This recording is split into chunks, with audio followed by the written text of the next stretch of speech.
Tentang topik yang agak seru waktu itu sebagai anak kampus ya, membahas tentang eksistensi alam semesta dan siapa pemiliknya. Karena waktu itu saya sudah katekisasi juga waktu itu dan sudah didogmakan dengan optimal bahwa konsep Trinitas adalah Yang pertama, saya sapa dulu Ibu Anissa Teresia. Apa kabar, Bu? Alhamdulillahirrahmanirrahim. Sehat ya? Baik, alhamdulillah. Alhamdulillah. Bagaimana aktivitas sekarang nih, Bu? Saya panggil Ibu Anissa atau Ibu Teresia nih? Yang boleh apa aja Ustadz. Kalau Anissa itu saya kasih di depan nama saya karena saya menemukan ayat yang persis memperjelas posisi ahli kitab. Masya Allah. Di surat An-Nisa 171 dan jawaban bahwa yang disalib bukanlah Nabi Isa di ayat 157 dan 158-nya. Subhanallah. Mungkin pemirsa nih sedang menunggu testimoni dari Ibu Anissa, sharing pengalaman ya. Boleh mungkin diawali dulu dengan ta'aruf dulu lah. Perkenalkan dulu nama lengkap Bu Anissa Teresia ini kepada pemirsa kita. Tafadholi. Baik Ustaz, jazakallah khairan untuk kesampatannya. Assalamualaikum warahmatullahi wabarakatuh. Waalaikumsalam warahmatullahi wabarakatuh. Alhamdulillah wa syukurillah untuk segala nikmat yang Allah berikan kepada saya atas nikmat iman, Islam, dan ihsan yang insya Allah akan memberikan saya kemudahan untuk mendapatkan ridho Allah. Amin ya rabbal alamin. Amin. Asyhadu an la ilaha illallah wa asyhadu anna Muhammadan abduhu wa rasuluh. Allahumma sholli ala sayyidina Muhammad wa ala ali sayyidina Muhammad.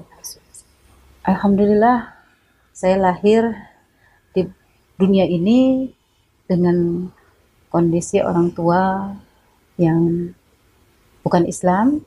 Orang tua saya Nasrani, keluarga besar saya kebanyakan Katolik, tapi orang tua saya ibu dan bapak itu pada saat saya lahir agamanya Kristen Protestan. Saya qadarullah diizinkan Allah untuk mengenyam pendidikan di sistem pendidikan yang lebih banyak dari kesusteran Katolik. Tapi ketika saya SMA dan saya kuliah, Allah izinkan saya di sekolah umum. Alhamdulillah. Alhamdulillah. Pada saat saya kuliah Ustadz, salah seorang teman saya waktu itu, sebenarnya waktu saya kecil saya sempat mempertanyakan posisi Nabi Isa dalam konsep Trinitas di dalam agama yang saya dulu diajarkan.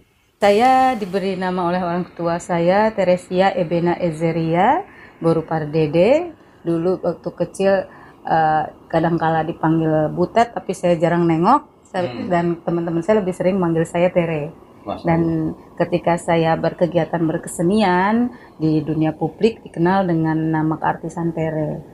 Tapi ibu saya sendiri dulu sering memanggil saya Teresia. Dan ketika saya memutuskan untuk memilih Islam sebagai jalan hidup, saya menambahkan surat An-Nisa yang jadi inspirasi saya sebagai nama depannya. Jadi Anissa setelah muslimah Teresia. itu ya, Iya, dikasih betul. nama Anissa begitu. Betul.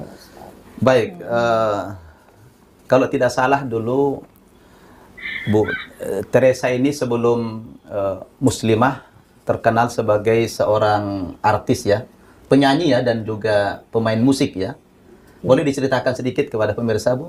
Baik, jadi sebenarnya sebelum saya aktif di dunia keartisan, qadarullah Allah udah memperkenalkan saya dengan Islam. Jadi waktu saya kuliah, waktu itu di salah satu perguruan tinggi negeri di Depok, saya diizinkan Allah untuk berdiskusi dengan salah seorang teman saya yang neneknya adalah seorang mualaf. Tapi dia sudah Islam ya gitu. Kita membahas tentang topik yang agak seru waktu itu sebagai anak kampus ya, membahas tentang eksistensi alam semesta dan siapa pemiliknya. Karena waktu itu saya sudah katekisasi juga waktu itu dan sudah didogmakan dengan optimal bahwa konsep Trinitas adalah tiga dalam satu, ada Allah Bapa, Allah Putra, Allah Kudus, dan itu terus menerus internalisasi ke dalam pemikiran saya, maka saya merasa punya tanggung jawab untuk mengembalikan domba-domba yang hilang. Saya melihat teman saya tadinya domba yang hilang gitu. Tapi memang sebenarnya waktu saya masih SMP, saya pernah mempertanyakan beberapa hal tentang posisi Nabi Isa di dalam Bible. Karena kan Nabi Isa yang jelas itu berdoa di Taman Getsemani, berdoa kepada Tuhan. Dan doanya Bapa kami, doa kepada Bapaknya. Dan iya, dan yang saya ingat itu surat Markus 12 yang ada 28 di plus 21 itu kan jelas jawabannya bahwa yang harus disembah itu Allah yang Esa. Dan itu sesuai juga dengan hukum Taurat. Akulah Tuhan Allahmu di Keluaran 20. Jadi waktu itu ketika saya menyampaikan itu ke guru agama saya dulu, karena saya di kesusteran, saya guru agamanya juga suster, saya tanyakan itu. Dan ketika saya tanyakan kenapa Yesus disalib juga malah menanyakan Eloi Eloi lama sabachthani, kata suster saya kurang beriman karena mempertanyakan hal-hal yang di luar jangkauan pemikiran manusia. Jadi saya waktu itu, sejak itu saya nggak berani nanya lagi karena saya pikir sudah waktunya kalau udah urusan bicara tentang ketuhanan Yesus, ya udah bukan harus dipertanyakan.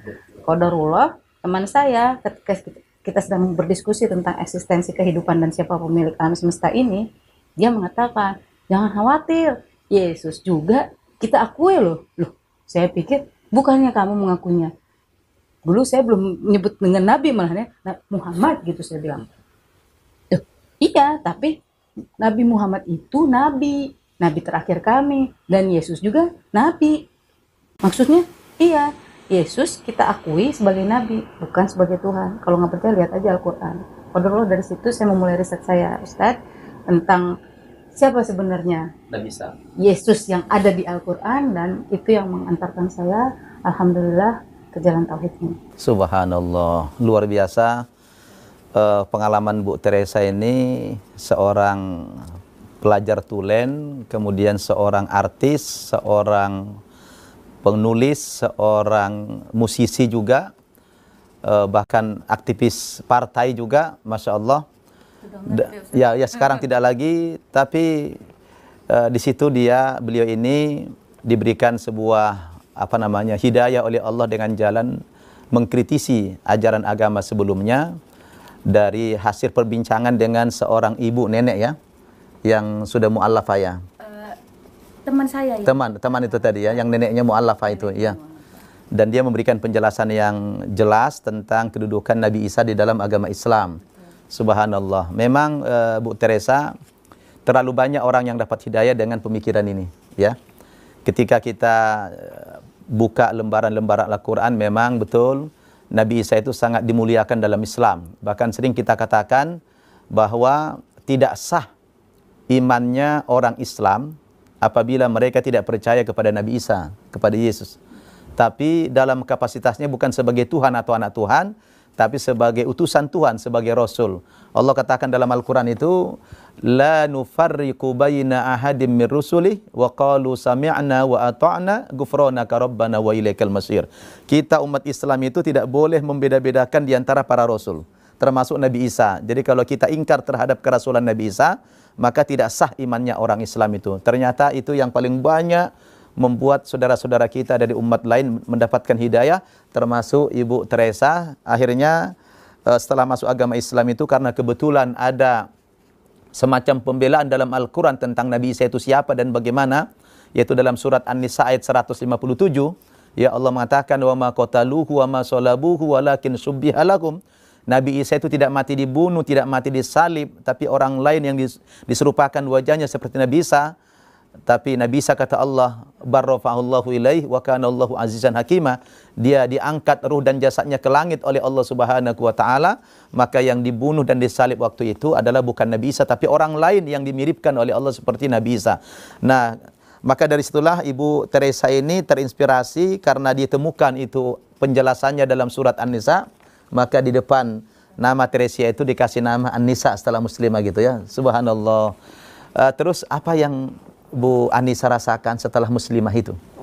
Alhamdulillah Ustaz, ketika saya sudah bersyahadat, yang saya rasakan adalah saya tenang dalam pemahaman, saya sudah tahu siapa Tuhan saya. Subhanallah. Kalau dulu bingung, ini yang mana satu dari antara yang tiga gitu. Tapi alhamdulillah dengan membaca terjemah Al-Quran waktu itu, Allah mudahkan mendapat ilmu juga dengan beberapa buku referensi. Salah satunya adalah bukunya Ustadz Ahmad Didat, The Choice. Lalu juga ada buku Asal Usul Manusia yang ditulis oleh Profesor Maurice Bucaille yang menemukan jasadnya Fir'aun yang ditenggelamkan di zamannya Nabi Musa alaihissalam.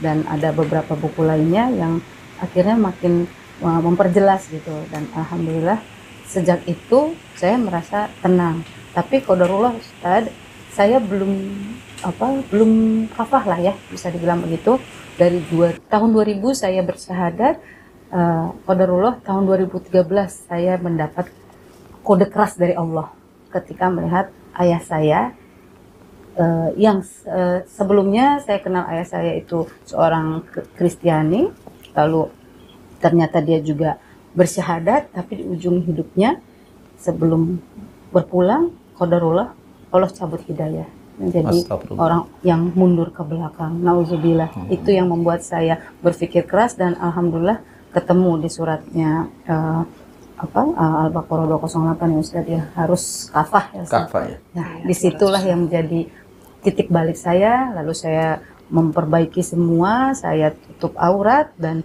alhamdulillah dari situ Allah izinkan saya ketemu salah satu mursyidah yang memang membersamai saya.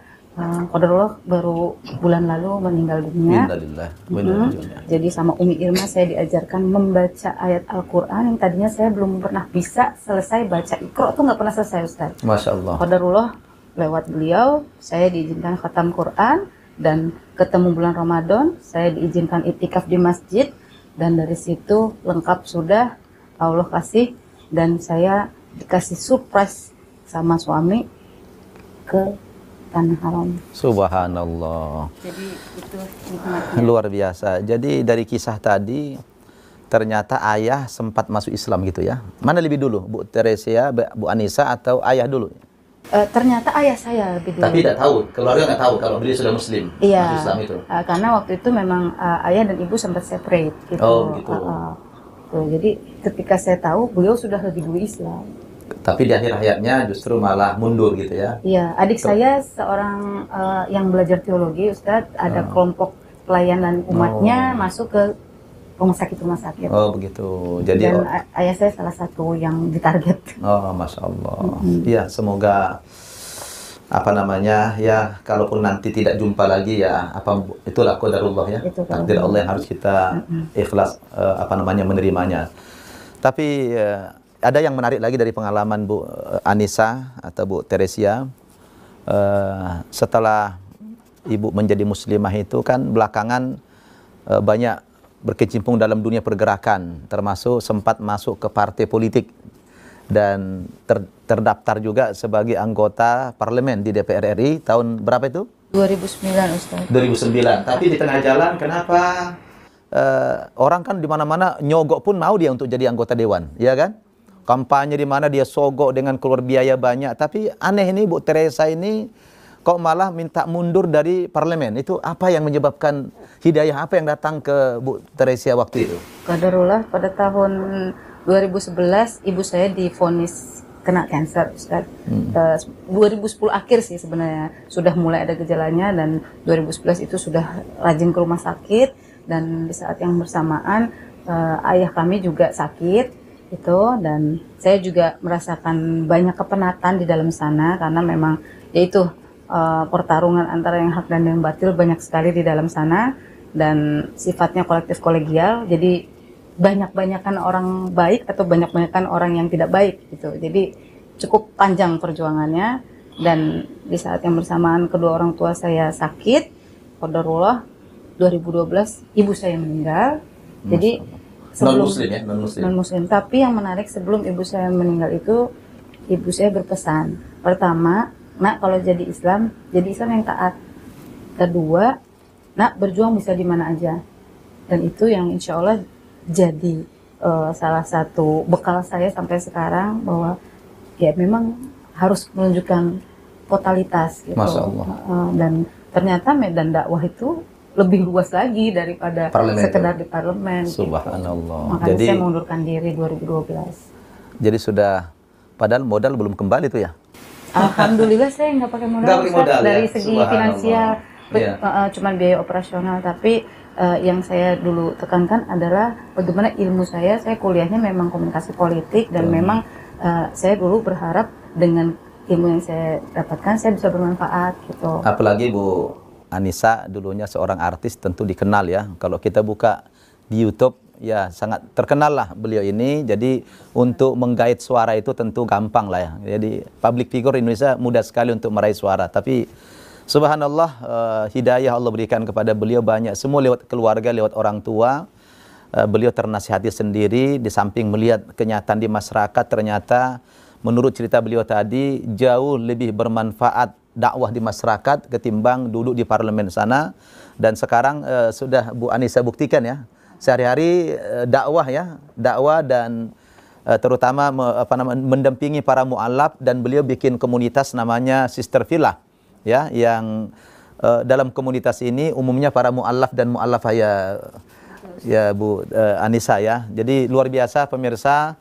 Sebenarnya ingin kita gali lebih banyak lagi pengalaman-pengalaman religi beliau, bagaimana kiprah beliau di masyarakat, tapi waktu kita yang terbatas, dan di sebelah beliau ada lagi yang mau kita dengarkan testimoninya. Dan saya ucapkan terima kasih dulu kepada Ibu Anissa. Nanti kita bincang-bincang lagi sedikit, ada nanti konklusinya dari pengalaman spiritual Bu Anissa. Nah, saya berikan waktu kepada Ibu Nevi. Assalamualaikum Bu Nevi. Waalaikumsalam warahmatullahi wabarakatuh. Apa kabar Ustazah? Alhamdulillah. Alhamdulillah, sekarang udah saya panggil Ustazah saja ya. Karena memang sudah jadi Ustazah ya. Walaupun Masih belajar. umurnya di dalam agama Islam. Boleh pemirsa Naba TV ini, Ustazah sudah merindukan ya, selalu menanti-nanti testimoni para mu'alaf ini, apalagi tokoh-tokoh ya. Mungkin saya minta sedikit sharingnya. Diawali dengan perkenalan dulu, silakan Ibu Nevi. Ya, alhamdulillah wa syukurillah atas nikmat iman Islam yang telah Allah berikan kepada hambanya yang hina ini. Salam dan salawat pada Nabi kita, Nabi Muhammad SAW. Allahumma sholli ala Sayyidina Muhammad. Baik, saya perkenalkan dulu bahwa nama saya Nevi Natalia Nanlohi. Saya berasal dari Kristen Protestan, dan dulunya saya adalah seorang, tadi sudah sempat disebut misionaris. Ya, saya pendeta 14 tahun. Dan di Lembaga Alkitab Indonesia selama 10 tahun. Jadi ketika pendeta itu umur 24 tahun, tapi justru ketika menemukan Islam umur 42 tahun. Dibalik. Tinggal dibalik saja. Subhanallah, Masya Allah. Aktivitas, Itu nama Islamnya sekarang apa? oh ya, nama setelah bersyahadat, lalu Natalia itu diganti dengan Amalia. Diharapkan itu menjadi sebuah doa untuk banyak melakukan amal-amal soleh. Amin. Semoga itu semakin melengkapi nikmat iman Islam dan perjalanan saya untuk mempertahankan iman Islam. Subhanallah. Tapi keluarga memang semuanya non-muslim ya? Iya, keluarga saya semuanya non-muslim, belum ada yang Islam, dan itu juga menjadi pergumulan saya. Maka juga menjadi doa-doa dalam setiap sholat ya. Ketika selesai sholat itu selalu yang saya dipanjatkan, semoga Allah juga tidak hanya memberikan hidayah itu kepada saya, tapi juga kepada keluarga besar, karena memang belum ada yang masuk Islam. Masya Allah. Berarti Ya. Ibu Nevi orang pertama dari keluarga yang muslimah ya? Insya Allah. Ya. Alhamdulillah. Dan lagi ketika berproses di dalam Islam itu, sebenarnya saya ditanyakan oleh seorang teman saya masa kecil. Pertanyaan itu sederhana sekali. Mungkin dia melihat kiprah saya dalam kegiatan Kristen ya, dalam kegiatan penginjilan. Lalu mungkin disitulah saya yakin bahwa tidak ada yang kebetulan. Dia bertanya bahwa apa sih sebenarnya yang kamu pahami tentang Islam? Dari pertanyaan itu kemudian bergulirlah banyak pertanyaan, perdebatan, kurang lebih sepanjang 2,5 tahun. Jadi sampai akhirnya titik baliknya adalah ketika saya sendiri sudah tidak bisa berkata apa-apa lagi tentang kebenaran Islam. Islam tak terbantahkan, Islam itu benar, hanya dalam hati ini belum tergerak untuk mengimani Islam. Cukup sebatas pikiran, belum sampai ke hati.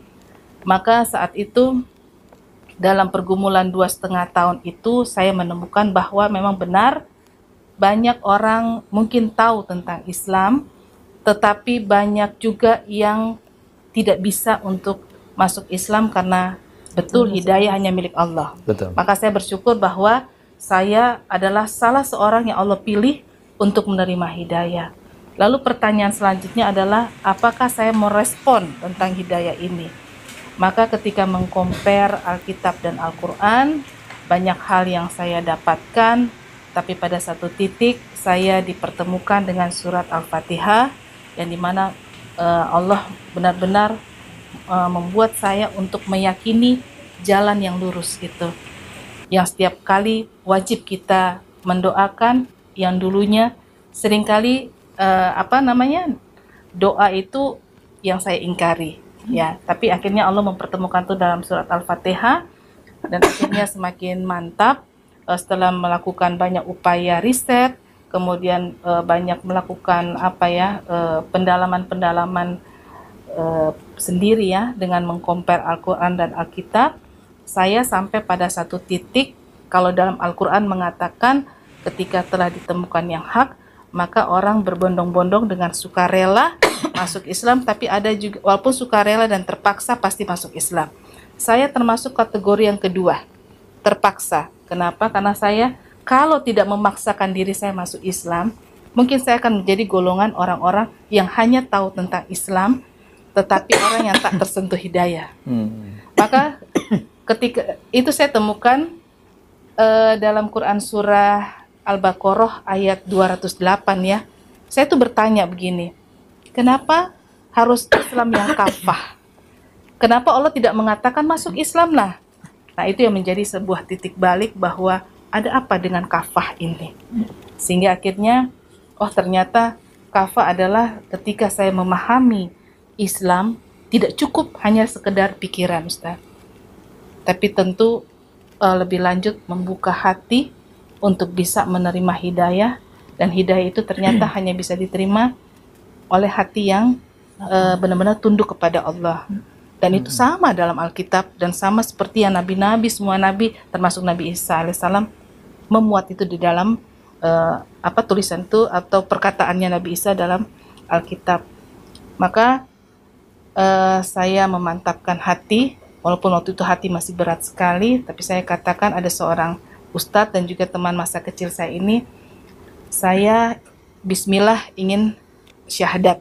Saya katakan, maka pada tanggal hari Rabu 6 Januari 2016 tepatnya di Surabaya, saya bersyahadat. Lalu saya mulai masih tergelitik dengan kafah itu, saya terus mencari. Maka ketika selesai syahadat itu, saya katakan bahwa saya nggak bisa begini aja. Saya tidak mau menjadi golongan umat Islam yang tidak paham Islam. Maka saya mencoba mencari untuk belajar, dan alhamdulillah 2017 Januari 2017 Allah mengantarkan saya ke Sekolah Tinggi Ilmu Dakwah di Rosat Islamiyah Al-Hikmah Jakarta Selatan, dan sampai saat ini saya belajar di situ. Masya Allah. Lalu sebagai ungkapan syukur saya untuk hidayah yang Allah berikan, karena itu tidak bisa dibandingkan dengan apapun, saya tahu bahwa dengan gerak dakwah, insya Allah Allah memberikan hidayah juga bagi keluarga. Jadi sebenarnya dakwah ini semata-mata supaya mohon ridho Allah, dimudahkan hidayah untuk keluarga saya. Dan juga dengan bersama dengan suami, kami membuat sebuah gerakan, yaitu Gerakan Islam untuk Semua, adalah sebuah upaya dakwah kepada orang-orang non-muslim. Setidak-tidaknya mereka tahu tentang indahnya Islam. Perkara hidayah mereka mau masuk Islam atau tidak itu bukan urusan saya, tapi itu adalah hidayah dari Allah. Maka tugas kewajiban saya adalah bagaimana menyampaikan Islam setelah sudah Islam ini, sehingga Islam itu memang benar indah, dan Islam itu agama yang patut untuk diikuti, dan agama yang merupakan agama kasih sayang. Subhanallah.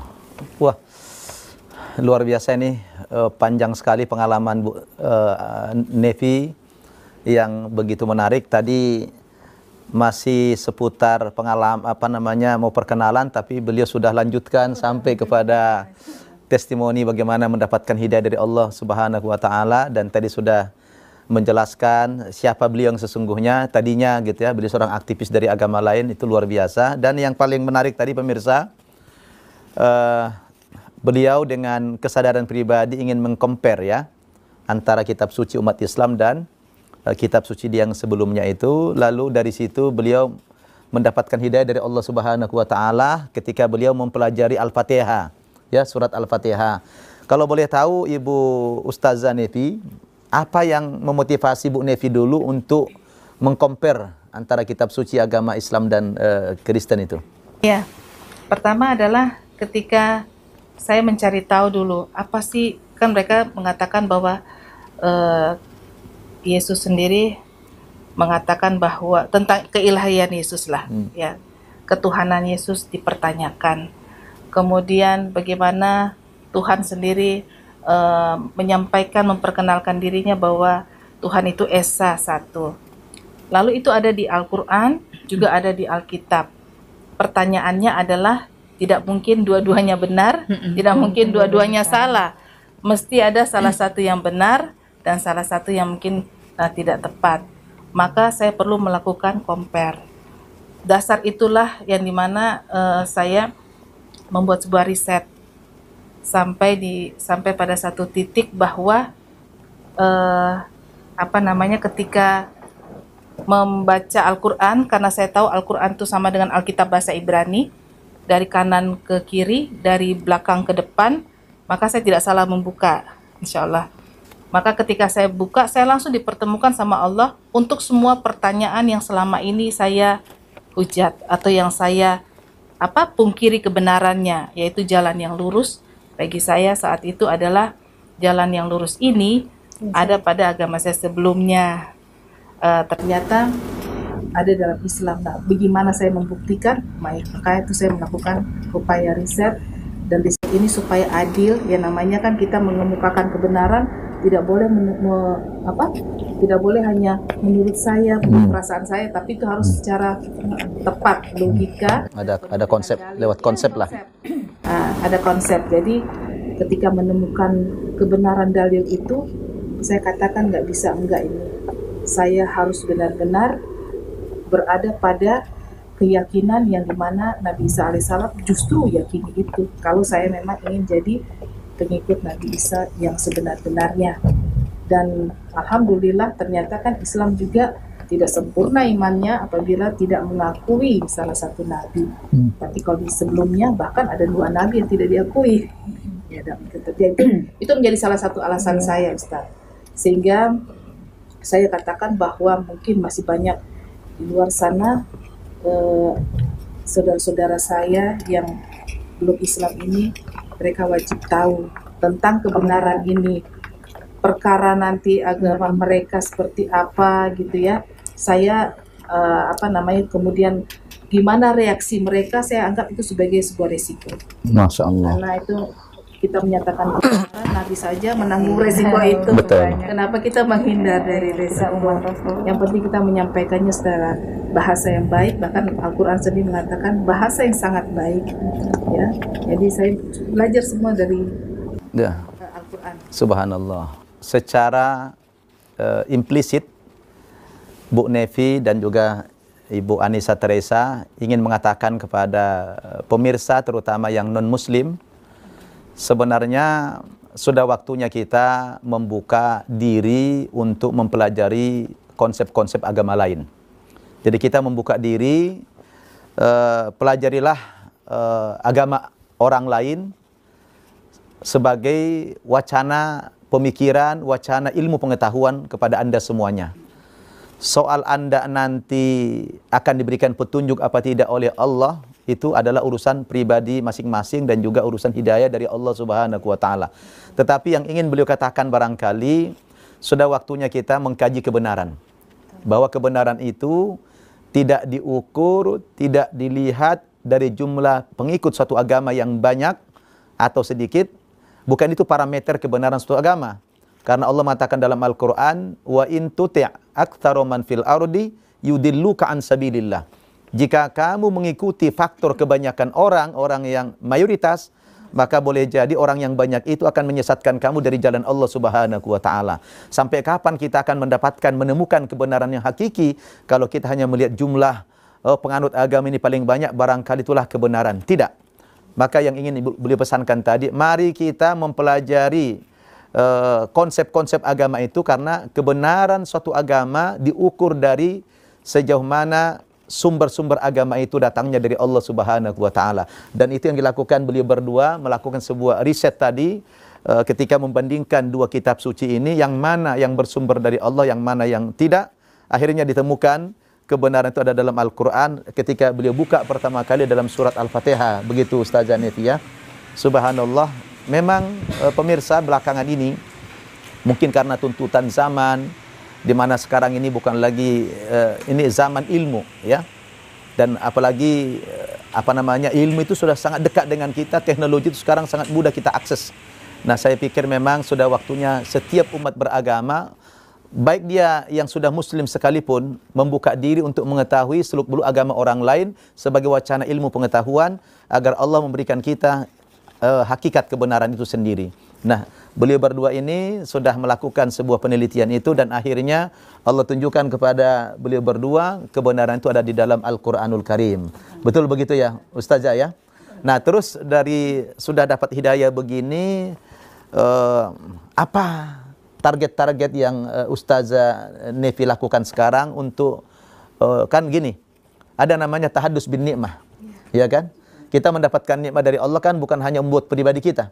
Bagaimana nikmat ini juga kita ceritakan kepada orang lain gitu. Apa yang Ibu Nefi lakukan dalam rangka tahadus bin nikmah ini? Ya, alhamdulillah.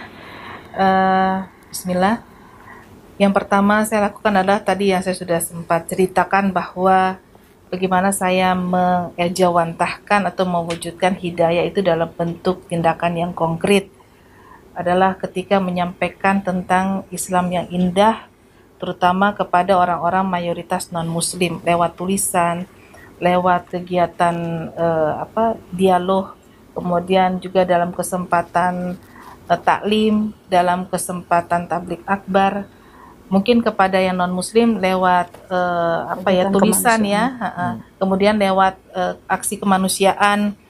Kita menampilkan dulu praktek hidup umat, praktek hidup Islam yang benar, yang rahmatan lil alamin itu penting, sehingga orang bisa melihat, oh ya betul, memang Islam itu indah. Lalu dan dia masuk Islam itu ternyata memang berubah gitu ya. Iya, dan ketika saya masuk Islam harus ada perubahan, seperti itu, perubahan yang lebih baik, terutama untuk bagaimana menampilkan Islam yang benar di hadapan makhluk, dan juga bagaimana sebagai hamba Allah, sebagai umat Nabi Muhammad SAW, memperlakukan hidup ini dengan lebih Islami lagi. Lalu tidak sampai di situ juga, bagaimana supaya paling tidak keluarga saya, mereka bisa lihat bahwa ada perubahan yang real, yang nyata dari diri saya ketika Islam. Lalu kemudian mereka akan melihat bahwa saya ingin mengajak mereka untuk masuk Islam. Pertama-tama adalah saya tetap mengatakan pada mereka bahwa saya ini tidak lari dari kehidupan mereka. Saya tidak jauh ketika saya sudah Islam, kita tetap sama. Dan pertama-tama adalah akhlak ya, akhlak yang dikedepankan, supaya mereka melihat bahwa memang, karena di luar sana termasuk keluarga saya, bahkan termasuk saya dulu, adalah mencap Islam itu agama yang buruk sekali. Nah, sekarang sudah tugas saya untuk menyampaikan tentang Islam yang benar, Islam yang... Subhanallah. Jadi pemirsa Nabat TV rahimakumullah, ternyata semakin kita gali pengalaman-pengalaman religi mereka berdua ini semakin membuat kita penasaran. Tapi setiap pengalaman pribadi memang berbeda-beda ya. Daya tariknya itu luar biasa. Dan saya pikir beliau berdua sekarang sudah menjadi tokoh penggerak mu'allaf yang sangat terkenal di Indonesia ini. Kita doakan mereka berdua supaya selalu diberikan kesehatan oleh Allah Subhanahu wa taala, panjang umur, dan diberikan kemudahan beliau dalam menyampaikan dakwah Islam yang elegan, yang rahmatan lil alamin kepada masyarakat kita. Nah, sekarang tiba waktunya kita ingin minta beliau berdua untuk menyampaikan pesan-pesan khusus. Ya. Kira-kira Bu Anissa dulu, pesan-pesan khusus apa yang ingin disampaikan kepada keluarga dan juga kepada non-muslim ataupun juga kepada umat Islam dari pengalaman merasakan indahnya agama Islam ini. Tafadholi. Jazakallahu khairan, Ustaz. Baik, hidayah itu milik Allah. Hidayah bisa datang, tapi hidayah juga bisa dicabut kembali. Itu pelajaran yang Allah izinkan ke dalam hidup saya. Alhamdulillah, pelajaran hidup itu yang membuat saya semakin yakin bahwa tidak ada kata lain selain kafah, dan kita harus memegang teguh tali agama Allah ini sehingga kita pulang nanti bisa menyampaikan kalimat tauhid sebagai penutup hidup kita, la ilaha illallah Muhammadur Rasulullah. Cita-cita saya cuma satu, mendapatkan ridho Allah, dan plus tentunya kalau ridho Allah insya Allah dapat syafaat Rasul. Masya Allah. Jadi Pesan kepada keluarga? pesannya cuman sekarang ini kita hidup dalam fata morgana, karena hidup yang sejati adalah hidup akhirat. Jangan jual murah akhiratmu hanya demi kondisi dunia yang fata morgana. Jadi jaga terus akidah, jaga terus niat, luruskan semua, karena kita ini hanyalah hamba Allah yang mengharapkan kembali pulang ke surganya. Amin, Masya Allah.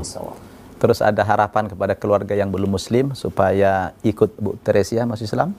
Ya, kalau kepada saudara-saudara saya yang belum menemukan, mengetahui keindahan Islam, saya selalu bermohon kepada Allah Subhanahu wa taala sebagai pemilik segala hati, seluruh hati manusia, untuk bisa memberikan hidayah kepada saudara-saudara saya, keluarga saya yang belum mengenal Islam, dan diberikan juga kekuatan kepada saya untuk bisa berdakwah tanpa kata, berdakwah dengan akhlak dan perbuatan. Insya Allah itu juga yang bisa dilakukan oleh seluruh umat muslim di Indonesia, sehingga Islam yang ada di Indonesia bukan lagi sekedar Islam narasi, tapi insya Allah menjadi Islam yang benar-benar agama kasih sayang.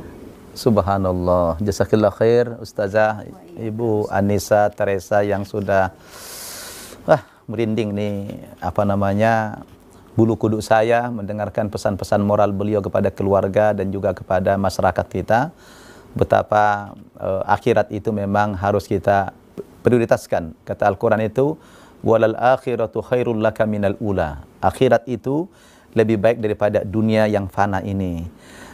Sekarang kita minta Ustazah Nevi, apa pesan-pesan moral yang ingin disampaikan kepada keluarga maupun juga kepada pemirsa An-Naba TV di mana saja berada. Tafadholi. Baik, pertama untuk seluruh umat Islam ya, pemirsa TV An-Naba TV yang dirahmati Allah, adalah bagaimana Islam adalah agama yang rahmatan lil alamin, dan bersyukurlah apabila memang kita terlahir Islam, karena itu sudah modal yang Allah sudah berikan yang luar biasa. Dan jangan sampai di akhir hidup kita justru iman itu tergadaikan. Maka benar sekali Al-Quran mengatakan untuk masuklah ke dalam Islam itu secara kafah. Karena kalau kita tidak kafah, kita mungkin tidak akan bisa benar-benar menerapkan iman kita. Jadi semoga akhir hidup kita pun kita husnul khotimah. Amin. Ya, dan terlebih adalah kita mendapatkan syafaatnya Nabi Muhammad SAW. Dan terutama kita mohon bisa diberikan surga dari Allah Subhanahu Wa Taala itu akhir, sehingga jangan sampai kita menggadaikan iman. Saya juga termasuk itu nasihat juga untuk saya. Lalu untuk keluarga saya selalu berdoa dan berharap bahwa saat ini kita itu jangan hanya pada titik untuk meyakini sesuatu yang kita tidak pernah untuk mencari membandingkan Yang lain. kebenarannya. Iya. Yang lainnya. Jadi jangan hanya mengikuti sebuah prasangka, kemudian karena keturunan Agama ya. nenek moyang. Iya.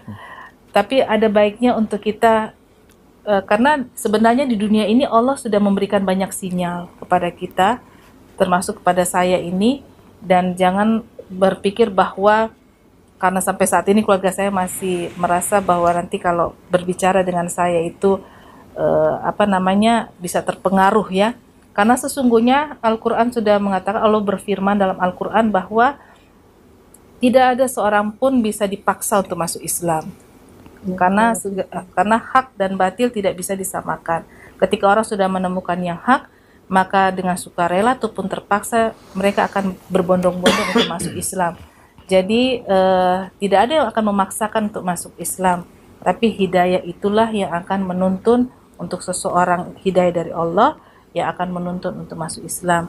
Maka tidak ada jangan sampai merasa berat untuk bertemu, berbicara ya. Semoga melalui siaran ini menjadi wasilah untuk keluarga saya mungkin bisa mendengarkan, sehingga nanti insya Allah hubungan kita bisa bertemu lagi dan tidak usah perlu takut, karena di dalam Islam sekali lagi tidak ada paksaan.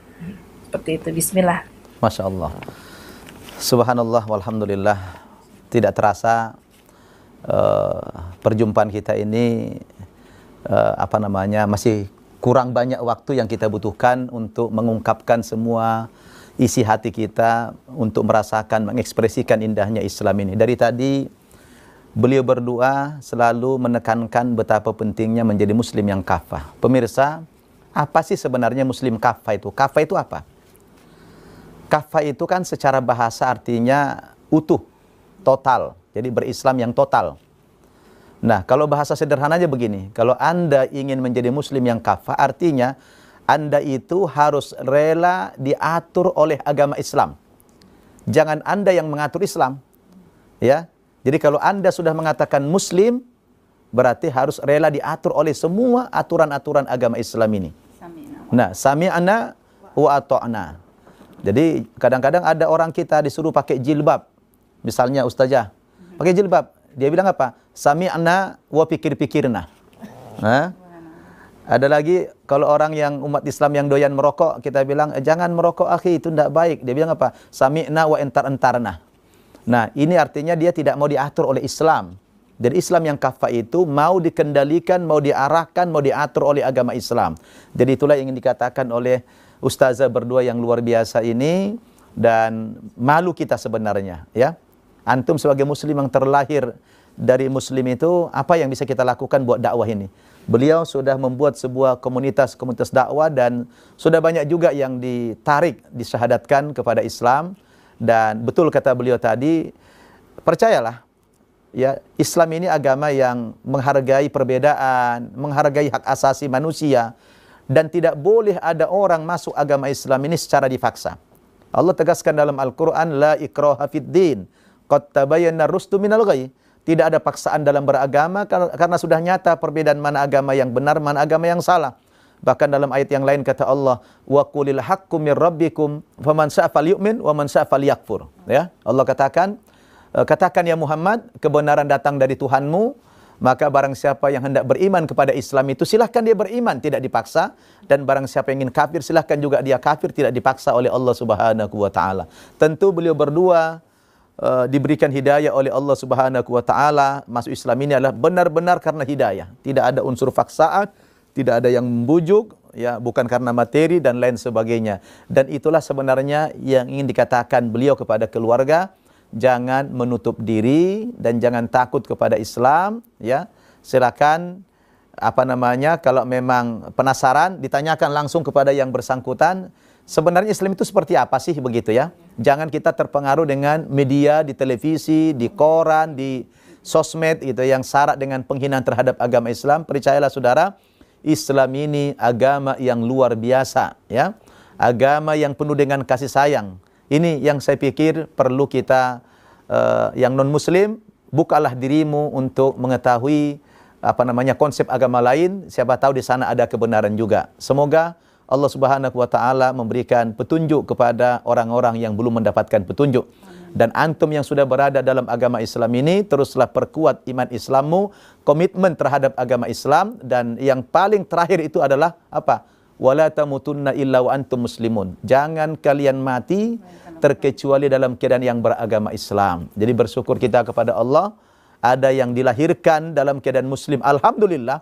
Tapi kami ini ya dilahirkan dari rahim mak yang tidak beragama Islam, tapi setelah kami dewasa, alhamdulillah Allah berikan kami hidayah dengan upaya, dengan akal kami mencari kebenaran itu. Mudah-mudahan juga antum diberikan kesempatan yang sama untuk menggali kebenaran agama lain. Demikian pemirsa Nabat TV yang sudah antum senantiasa mengikuti siaran-siaran testimoni para mu'allaf dari An-Nabat TV ini. Mudah-mudahan antum mendapatkan pelajaran, mendapatkan nasihat, mendapatkan ibrah untuk menguatkan iman Islam kita di masa mendatang. Dan jaga iman anak-anak kita juga. Ku anfusakum wa ahlikum naro. Kita mengucapkan terima kasih yang luar biasa kepada ibunda berdua ini, Ibu Anissa Teresia dan Ibu Ustazah Nevi Amalia. Ya, mudah-mudahan antuma berdua ini senantiasa dijaga oleh Allah Subhanahu wa taala, walaupun sebagai ibu rumah tangga tapi tidak menghalangi untuk berdakwah di jalan Allah, ya, bukan hanya sekedar mengurus keluarga suami, tapi antuma berdua ini teruslah bermanfaat di tengah-tengah masyarakat untuk berdakwah. Jazakumullah atas kehadirannya ke studio An-Nabat TV. Mudah-mudahan di lain kesempatan kita bisa melanjutkan kembali bincang-bincang kita dan testimoni ini untuk melengkapi testimoni yang sudah ada. Dan saya yakin pemirsa An-Nabat TV ini senantiasa penasaran ya, karena tadi belum banyak yang kita gali karena waktunya yang sangat terbatas. Tapi ala kulli hal, antum berdua setelah muslim ini Masya Allah wajahnya bercahaya sekali. Ya. Ustaz, mau mengingatkan aja buat teman-teman yang sudah memilih Islam. Iya. Jangan lupa Allah pasti akan ngetes kita. Betul. Surat Al-Baqarah 155 akan diuji dengan sedikit ketakutan, kurang makanan, kurang segala macam. Tapi itu insya Allah untuk kita mendapatkan kasih sayang Allah. Betul. Yang benar-benar. Gitu. Jadi jangan pernah merasa, oh saya masuk Islam kok saya susah. Justru ikut kasih. Betul. Jadi Allah ingin mengetahui untuk menaikkan kelas kita gitu kan. Jadi kalau di sekolah itu kan ada ujian. Tujuan ujian itu apa? Untuk mengetahui kompetensi, kesungguhan si anak ini, IQ si anak itu. Jadi orang-orang beriman juga begitu, diuji oleh Allah Subhanahu wa taala, ya. Walanabluwannakum bisyai'in minal khaufi wal ju'i wa naqsim minal amwal wal anfusi wath thamarat wa basyiris sabirin. Jadi bentuk-bentuk ujian itu bermacam-macam. Ada kalanya dengan diuji setelah masuk Islam ini kehilangan harta, kehilangan orang tua, kehilangan keluarga dan sebagainya. Ya, kita tetap memilih Allah segala-galanya, ya. Karena keluarga juga titipan, anak, suami juga titipan dari Allah. Jadi subhanallah, beliau berdua ini sudah diberikan pemahaman iman yang luar biasa indah dan baik sekali. Maka wajar kalau dua ustazah ini sudah berdakwah di tengah-tengah masyarakat kita. Terima kasih ustazah berdua, ya. Sampai jumpa lagi di lain kesempatan, ya. Dan teruslah berdakwah, kita saling berdoa, saling ta'awun, ya, dalam dakwah ini. Pemirsa An-Nabat TV rahimakumullah, demikian bincang-bincang kami di studio An-Nabat TV bersama dua tokoh kita ini. Ya, mudah-mudahan dari testimoni mereka berdua bisa menginspirasi kita semua untuk lebih, ya, mengakui dan meyakini akan kebenaran agama Islam. Dan insya Allah nantikan tayangan-tayangan kami berikutnya, testimoni para mu'allaf di An-Nabat Center Indonesia ini. Demikian, saya Ustaz Nababan menyampaikan ucapan terima kasih kepada antum semua dari studio kami An-Nabat TV di Jakarta. Assalamualaikum warahmatullahi wabarakatuh. Waalaikumsalam warahmatullahi wabarakatuh. Barakallahu fiik. Alhamdulillah.